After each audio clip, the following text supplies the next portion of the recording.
உள்ளம் முருகிய வேண்டி நின்றோம் வேலையா. அழகு என்றாலே முருகன் தானையா, எங்க அழகு சுந்தரம் பார்த்து கேட்டு அருள் புரிவாயா. சேவல் கொடியுடன் சிரிக்கும் முருகையா, எங்க வாழ்க்கையில வெற்றி பொங்க தருவாயா.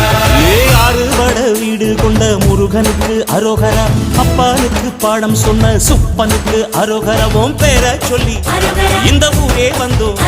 உன்னை தேடி வந்து எங்க உள்ளம் முருகிய வேண்டி நின்றோம் வேலையா.